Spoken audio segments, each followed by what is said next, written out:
1 Peter chapter number 1, I want to read verse 6, 7, and 8. And really, I want to focus on verse number 8, but we'll look at verse 6 and 7. We're making our way through 1 Peter on these Sunday mornings. Wonderful, wonderful epistle.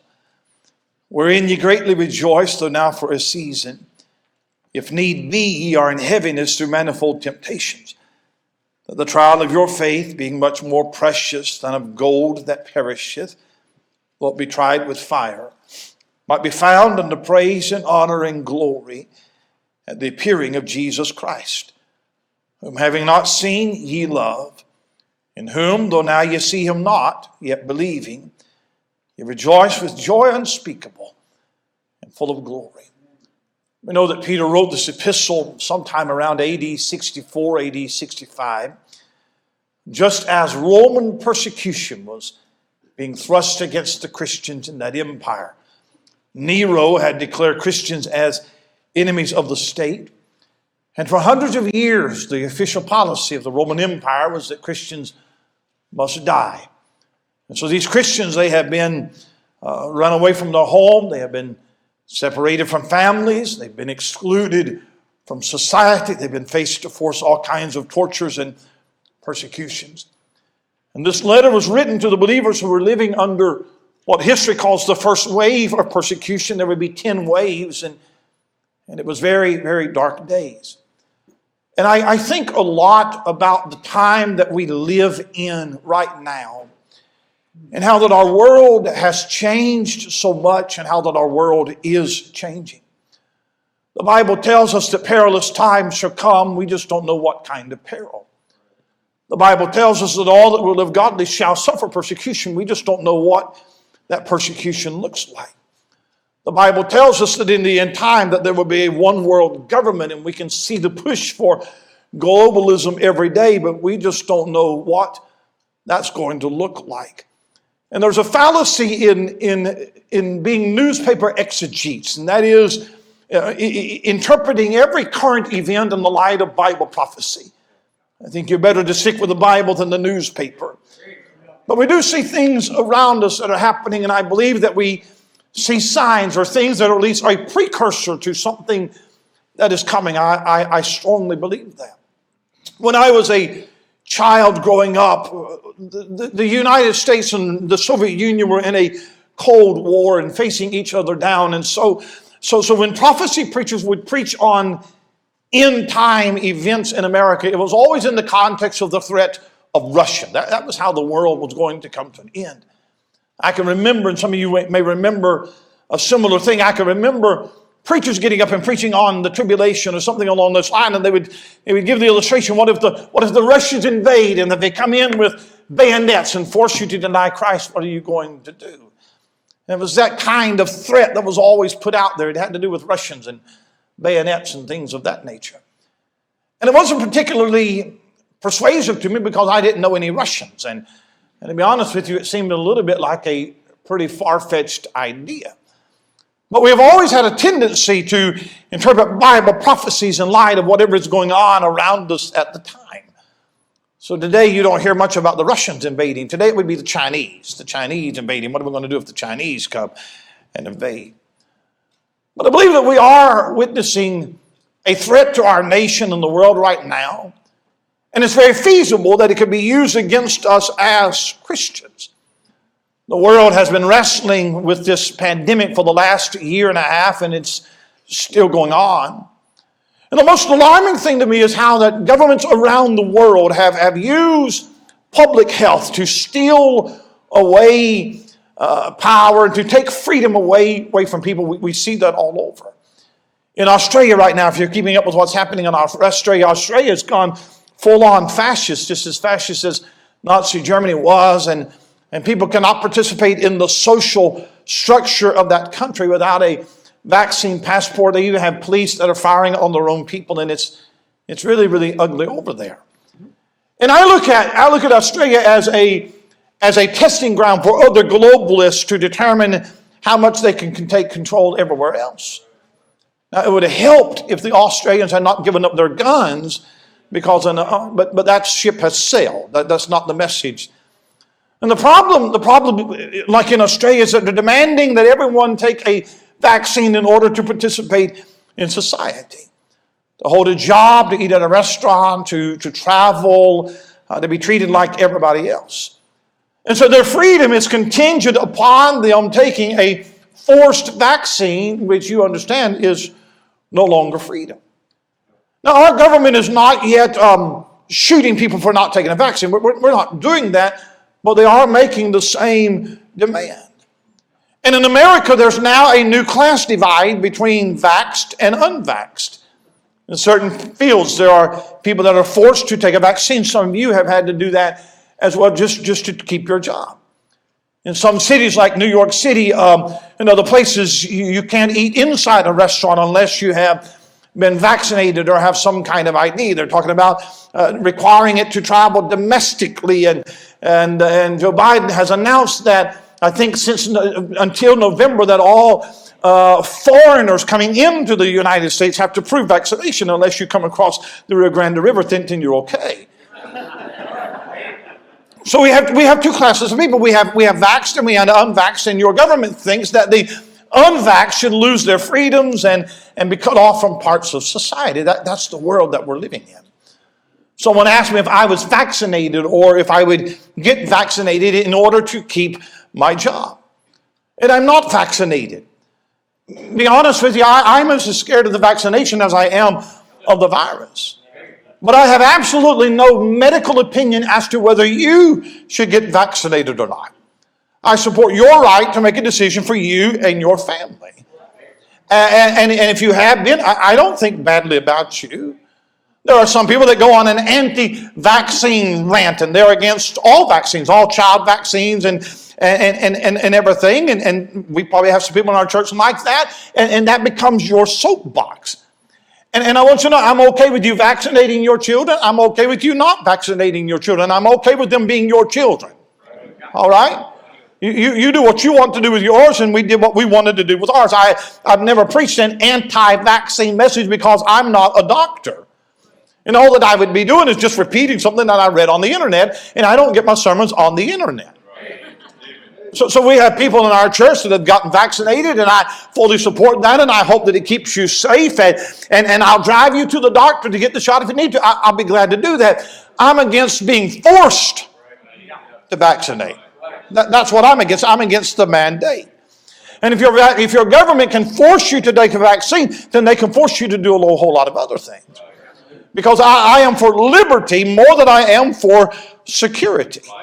And if you can be forced to take something in order to be involved in society, then that's a very scary thing. Because what happens when they declare Christianity to be a public threat to society? If you just change the word COVID to Christianity, the world leaders pushing the pandemic, they hate your Christianity just as much as they hate anything else. We already see the censorship in YouTube. They'll ban you if you post a video against the vaccine. Well, they'll ban you if you post a video against Islam then one day. It's all about control. I don't see the Russians or the Chinese coming. I see the greatest threat to our freedom as our own government. And I can absolutely see how the tyranny that has been launched in the name of public health could one day be expanded to pressure churches and to shut down religious organizations. If they can demand a vaccination to attend a sporting event, then they can demand a vaccination to attend a church event. So the Russians are not coming with their bayonets. It might be the public health office that is coming. But we're facing a very clear and a present danger to our freedom, and you should be alert to it and have some convictions about decisions that you are going to make when that time comes. So 1 Peter is written for people that are living in dark days. It's for Christians. It's for Christians that are living in perilous times. And in verse number 6 and 7, Peter recognizes the sufferings of these Christians. But when he does not pity them. He doesn't tell them just to hang on to the end. He doesn't tell them that there is no hope. But when he finally mentions their suffering, he tells them to rejoice. In fact, in verse number 7, he tells them that their trials are precious and they are more valuable than gold. And the Christian life is filled with paradoxes that those outside of Christianity would never understand. But no paradox greater than rejoicing in suffering. And see, suffering for the Christian in the Bible is never addressed as if they come. It is always when they come. And any teaching or teacher that de-emphasizes suffering is being dishonest to people. The charismatic or TBN charlatan that gets up and tells you that you can have enough faith to ward off trouble, they're being deceptive, they're being dishonest.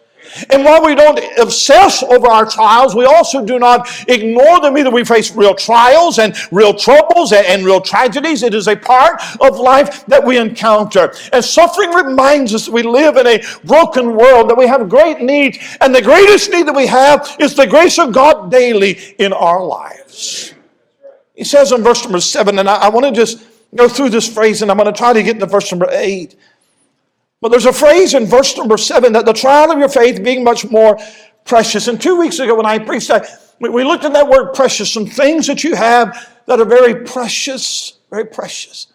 But there's another statement that he uses, that the trial of your faith being much more precious than of gold that perisheth.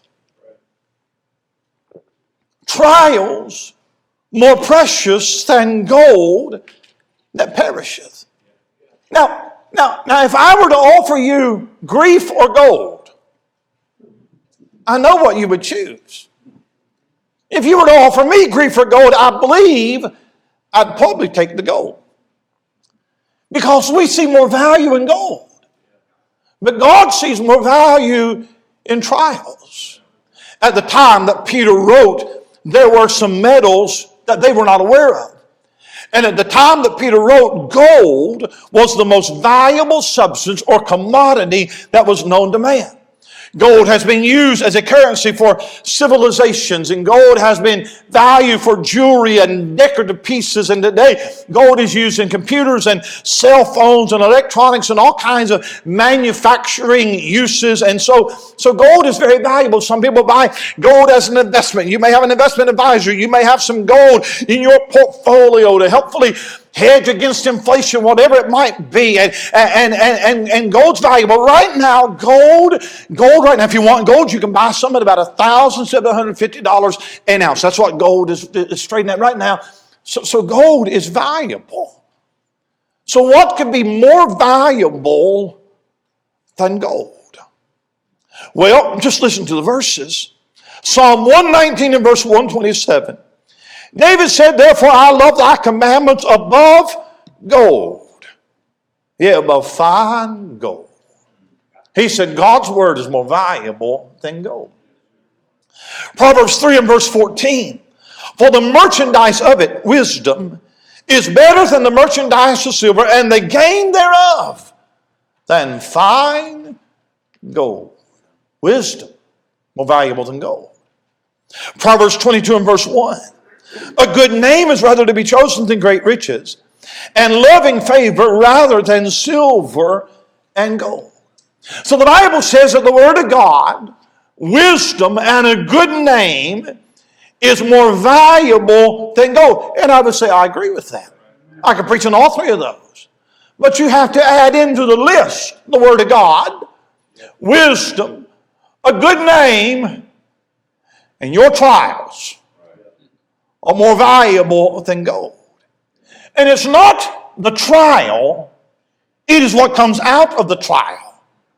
You say, preacher, what can be more valuable than gold than a trial that could produce a faith that has been tested and has stood the test? A faith that has been proven to be genuine. A deeper walk with God. I'm going to tell you, if trials produce that in your life, then that is more precious than of gold that perisheth. Let me take just a minute and let me talk about this. Trials more precious than of gold. Can I say, first of all, that trials will bring a greater rejoicing than gold.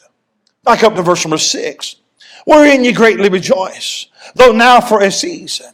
If need be, ye are in heaviness through manifold temptation.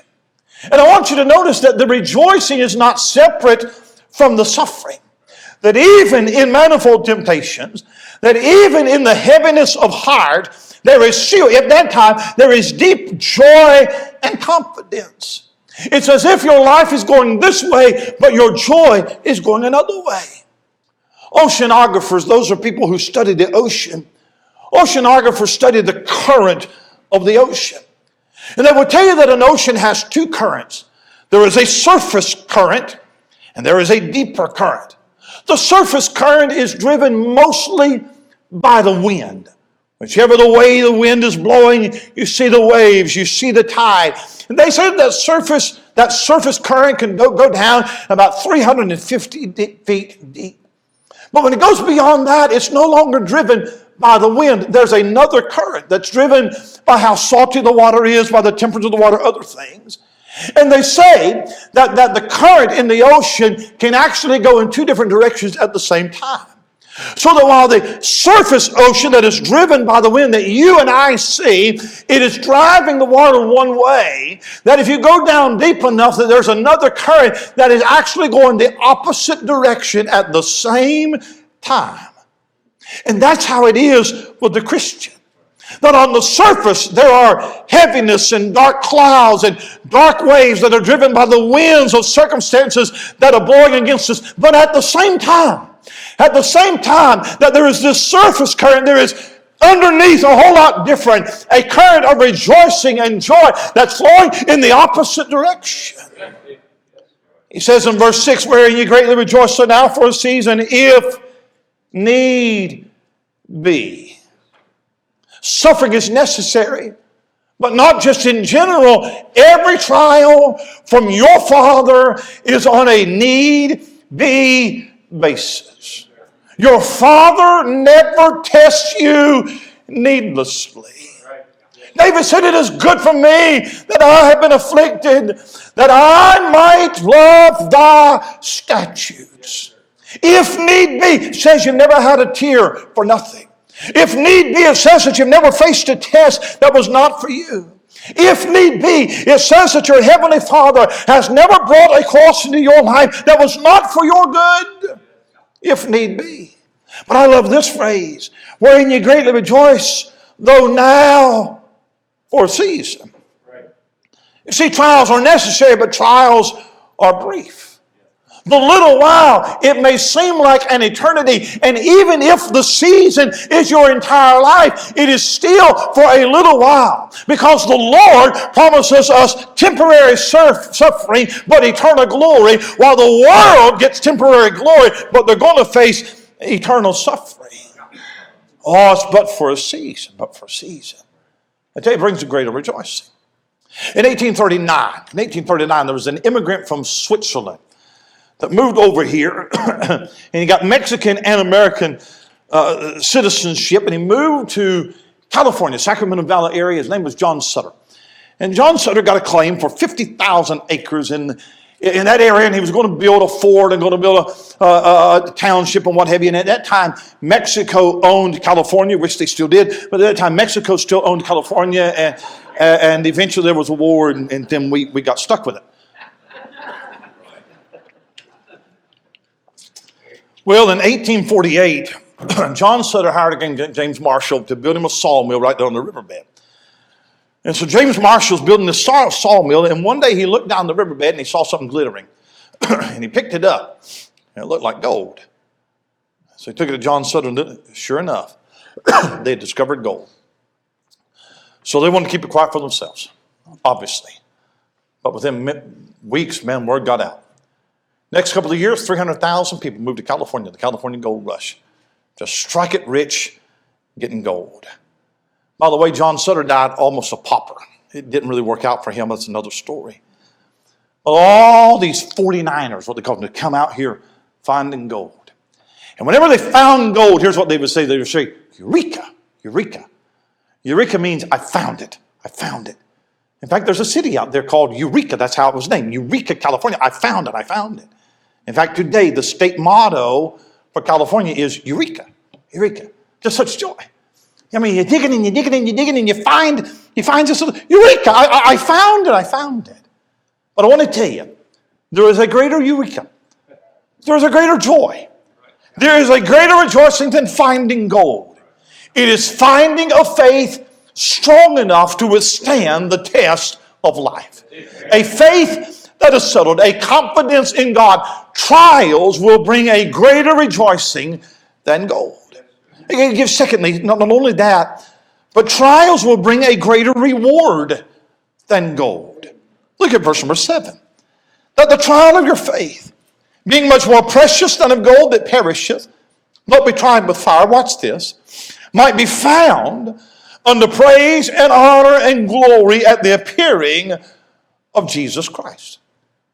Now, one of the reasons why gold is so valuable is that it is almost indestructible. Gold doesn't corrode, it doesn't rust, it can't be destroyed by fire. Fire melts away the dross, fire purifies the gold. But the hottest fire cannot harm the purest gold. And when our Lord puts us in the fire, it's not to harm us, it is to purify us. It is the trial that burns out the dross. It gives us a beauty of holiness that would not be known without the trial. I don't know if you've ever seen a documentary on gold mining before. The gold mining is big business. And when they go to find gold, it's not a pan in a river. That's not how they do it anymore. When they go to find gold, they don't use shovels, they use excavators. I mean, it is multi-million-dollar business. Did you know it is common for them to extract and to go through 30 tons of rock and dirt just to harvest 1 ounce of gold? 1 ounce. 30 tons of rock just to find 1 ounce of gold. And here's what's interesting to me. That when gold is refined, it is reduced in size and weight. But when faith is purified, it increases and it grows. The more that you put the gold in the fire, the more it burns down. But the more that you put your faith in the fire, the more it grows and is refined. Job said, he knoweth the way that I take. When he had tried me, I shall come forth as gold. Because you see, everything that glitters is not gold. Sometimes something has the appearance of gold, but it's just gold plated. In olden times, they would spit on it and try to scratch it against something abrasive and see it would scratch off. In fact, I didn't know this. I did some research. Did you know that the gold medals at the Olympics is not gold? It's not. The gold medals at the Olympics are 92.6 silver. They're gold plated. You know, there's a lot of Christians who present a golden faith. Scratch them just a little bit. You'll know when it is tried by fire. But watch this phrase. That the trial of your faith, being much more precious than of gold that perisheth, though it be tried with fire, watch this, might be found unto praise and honor and glory at the appearing of Jesus Christ. Now, I have read that statement 100 times and I've memorized the statement. And all 100 times I have read it as praise and honor and glory to Jesus Christ at the appearing of Jesus Christ. That when he appears, we're caught up to heaven, we're at the judgment seat, our works are tried by fire, our faith is tested, it proves that we have come through, that our lives will bring him praise and glory and honor. And that is certainly true. But I'm not sure that that's what this verse is saying.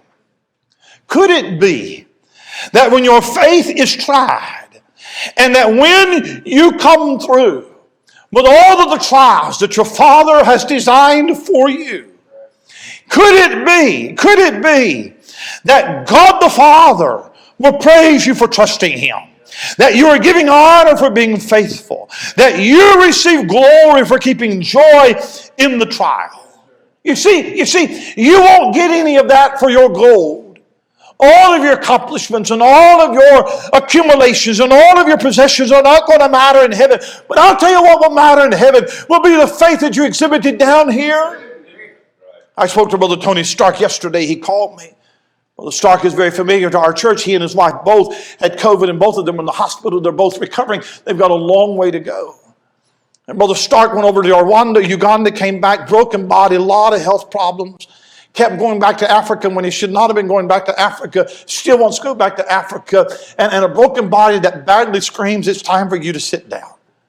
And he's just not ready. Brother Stark and I were talking yesterday, and we're talking about Rwanda. And we're talking about Kigali, and we're talking about Urungiri and the church and Brother Yacinti, and we're talking about all of that. And he's talking about, about supporting this pastor for 2 years, and we're going to help him. And we got the block sheet. He, in his mind, he is still a missionary in Rwanda. His mind. Now I'm going to tell you something. When we get to heaven, I know that we're going to worship Jesus Christ. I understand that. Well, somehow I just think that Jesus Christ is going to give honor to Tony Stark. For I reckon that the sufferings of this present time are not worthy to be compared with the glory which shall be revealed in us. I'm going to tell you that trials bring a greater rejoicing than gold. It brings a greater reward than gold. But I want you to look at verse number 8. Trials will bring a greater relationship than gold. Whom having not seen ye love, in whom though now ye see him not yet believing, ye rejoice with joy unspeakable and full of glory. This year, as you know, was our 30th anniversary. And you folks are so gracious to pay for us to go to Hawaii for our 30th anniversary. And we're supposed to leave next Monday or the Monday after. And they shut Hawaii down. And so we canceled the trip. We're going to go in March or spring sometime. We're going to wait until they open up. But one of the things I wanted to do for my wife for our 30th anniversary is I wanted to replace her wedding ring. I planned to buy a new ring every 30 years. So that's what I planned on doing. So we went out and we shopped. And you understand that when you shop for jewelry, you already know going. This is one of the things you're going to get hosed on, okay? You just know that walking into it that you're not going to get a good deal. There is a huge markup on jewelry, and 300 and 700%, whatever it might be. When you buy a diamond ring for your wife, you're not buying the value of the ring, okay? It doesn't matter, carats and SI, none of that matters. Does it sparkle? That's all that matters, okay? You're not buying an investment. I'm not thinking, in 10 years, this diamond's going to be much more, and if she dies, like I said, you're not thinking that, okay? The only thing that you're buying is the happiness of your wife. That's the only joy that there is in it, all right? And that's fine. You just know that that's the value. The value is not the diamond, it's not the ring. It's does it sparkle, does she like it, she's happy, we're good to go. So it is an investment. It's not in the way that you think that it is. So we bought a ring. Whew. And only one of us is happy, but anyway, but we bought a ring. The gold ring is a symbol of my relationship and my love for my wife. The relationship is much more valuable than the ring. I mean, at least for me it is. I hope, but the relationship is more precious than the ring. The gold can never be a substitute for the person. So Peter tells these saints, your trials are precious. It will produce something that's more valuable than gold. And then he has this statement about loving the Lord whom you've not seen. I believe that trials don't drive you away from Christ. I believe that trials draw you near to Christ. When my wife and I have gone through trials together, it didn't drive us apart. It deepened our relationship. And if you'll show me a young Christian who has never suffered for his faith, I'll show you a Christian who loves the Lord, but probably has more affection for the world than the Lord. But you show me a Christian who has been slandered and abused and persecuted and affliction and is not bitter, but there is a sweetness about him. And his love for Christ, somehow, it just goes deeper and it is so much more precious. The fire of affliction does not turn our heart away from Christ. It only turns our heart toward Christ in a greater way, and it produces an even greater joy. This week I got hung up on verse number 8. I was supposed to go to verse 10. I got hung up on the verse number 8. And I was going to skip verse number 6 and 7, and I was going to deal just with verse number 8. But the more that you study it, there was just too much in here. But verse number 8 is my testimony. It describes the basis of Christianity. Because I really believe that verse number 8 is what keeps you going during the fiery trials. Verse number 8 makes verse 6 and 7 possible. So I was looking at verse number 8. And I was having trouble with verse number 8. I'm almost done. I really am. I was looking at verse number 8, having trouble. And so I texted 4 preacher friends that I know that are excellent at outlining. And I said, here's the 3 thoughts in the verse I need an outline. Help me, please. Somebody help 4 preacher out. Now, 2 or 3 preachers, Brother Ricky Gravely, Chris Simpson, a couple of guys, threw out a few little things. It wasn't helping. So I texted a couple of guys here. I texted Jacob. I texted Joe. I texted Eric, maybe one person. I said, I need a little help. Somebody help me. I need an outline. I got the outline, but it didn't have alliterated, and you can't preach unless it's alliterated. I need help. And Joe Bertram gave it to me. I want to give you credit. I'll give you credit, my brother. All right? Now, when I preach this out, I won't, but I give you credit here. I want you to look for some rate. I'm almost done. I'm almost done. Can you love someone you've never looked upon?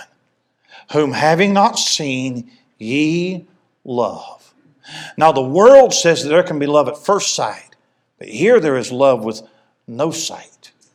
We live in an essential world, and the world around us lives by the 5 senses. If you can't see it, hear it, smell it, touch it, taste it to the world, it doesn't exist. We're visual. Seeing is believing, but faith doesn't work that way. Faith is the evidence of things not seen. And we wish that we could see Him, but do you realize that most people in the Gospels who did see Him didn't believe in Him? Their sight of Him didn't help their faith in Him. In fact, to most people, His flesh was a veil that hid His true identity to them. We have never seen Him, but that has not been a hindrance to me loving Him. In fact, Peter, a man who had seen Him. Peter had seen Him write this. Peter knew His voice. Peter could pick Him out of the crowd. Peter could tell you exactly what He looked like, but 3 times the Lord had to say, lovest thou me? Lovest thou me? Peter, do you love me? I think it would be better not to see Him and love Him than to see Him and not love Him. Judas Iscariot saw Him. He didn't love Him. Pontius Pilate saw Him. He didn't love Him. The Pharisees and Sadducees, they saw Him. They didn't love Him. But we love Him having never seen Him. And just because you can't see something doesn't mean that it's not real. It would make more sense to the world if we had seen Him, then we follow Him. But the fact that we have not seen Him, but faith operates on the unseen. 2 Corinthians 4 and verse 18. While we look not at the things which are seen, but at the things which are not seen. For the things which are seen are temporal, but the things which are not seen are eternal.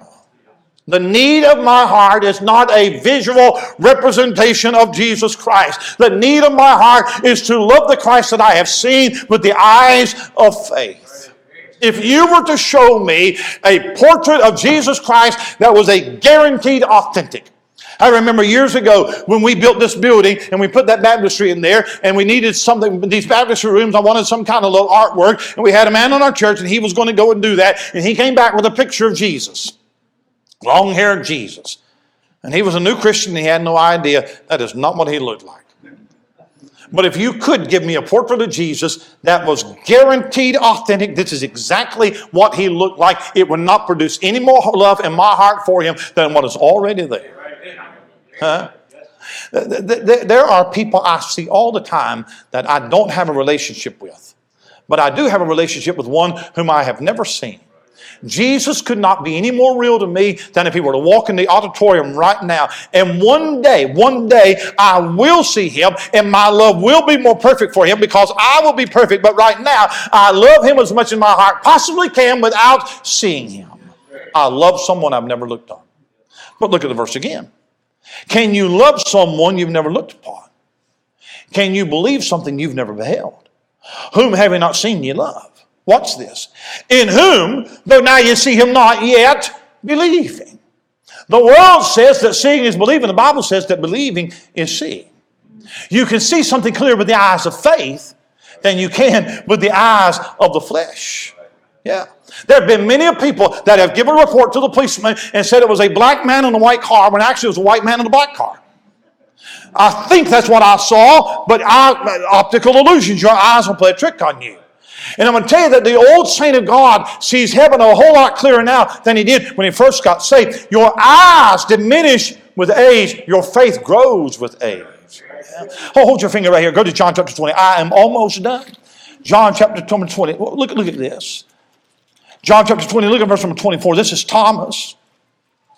Thomas, one of the 12, called Didymus, was not with them when Jesus came. The other disciples therefore said to him, we have seen the Lord. But he said unto them, except I shall see in his hands the print of the nails, and put my finger into the print of the nails, and thrust my hand into his side, I will not believe. If I can't see it, I'm not going to believe it. That's the world, isn't it? Look down at verse number 29. Jesus said unto him, Thomas, because thou hast seen me, thou hast believed. Watch this. Blessed are they that have not seen, and yet have believed. That's me. Some believe only what they can see. The Christian believes what he can't see. Do you realize that the saints in 1 Peter had no vision? They had no appearances. They had no angelic visitation. They didn't even have what the Old Testament had. Because in the Old Testament, sometimes it'd be an angel. In the Old Testament, sometimes it was a theophany. They don't even get what the Old Testament saints have, but they absolutely believe what they have not seen. 1 John 5 and verse 10, he that believeth on the Son of God hath the witness in himself. He that believeth not God hath made him a liar, because he believeth not the record that God gave of his Son. You can believe something that you have never beheld. But come back to my verse number 8. Can you love someone you've never looked upon? Can you believe something you've never beheld? Can you experience something you can't express? Whom having not seen you love. In whom though now you see him not yet believing. Watch this. Ye rejoice with joy unspeakable and full of glory. That word unspeakable found 3 times in your Bible. 3 unspeakable things. 2 Corinthians 12 and verse 2. I know a man above Christ above 14 years ago. Whether in the body cannot tell, whether out of the body cannot tell, has caught up into heaven and heard unspeakable words. Can't even tell you what I heard and saw up there. I'd love to describe heaven. It'd be a great book. There's just no words for it. 2 Corinthians 9:15. Thanks be unto God for his unspeakable gift. Can't even describe it to you.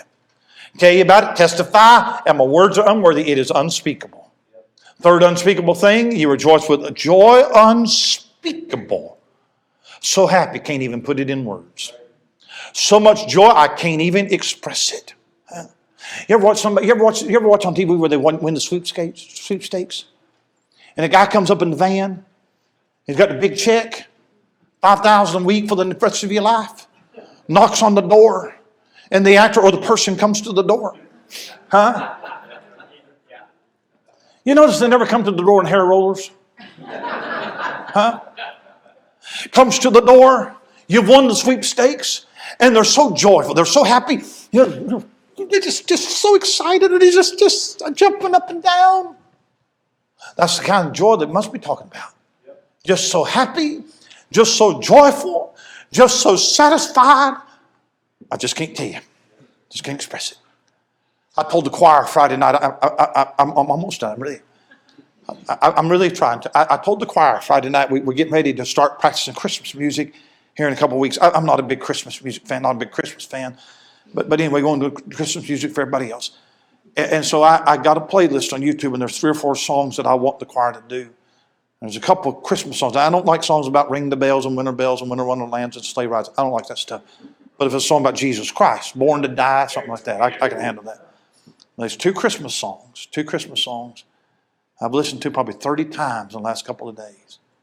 And going down the road in my truck, listening to it. Cranking it up as loud as I can. Loud as I can. And just cry. And just rejoice. And in my spirit just shouting. And I'd love to tell you how wonderful it is. I just can't tell you. I just can't tell you. And I think a good illustration is in the Old Testament. When Solomon built that temple, the first day they came in there with all those sacrifices. And those priests came in the first day, and that temple was filled with the glory of God. And it got so thick in there that the Bible says that the priests could not minister for reason of the glory of the Lord. Old timers used to talk about how it's getting thick in here. Huh? Getting smoky in here. It's getting thick. The presence of God, so real. So real. You can't preach. You can't sing. And the Bible says that I am the temple of God. That's what I am. And I'm telling you that His glory can fill your soul, and it becomes so powerful, it can become so real, it can become so overwhelming that it is joy unspeakable and full of glory. I'd tell you about it, you wouldn't understand it unless you experienced it for yourself. Let me ask you a question. I'm done. Just come to the piano. All right, just come. Do you really love the Lord? Never seen Him, but do you love Him?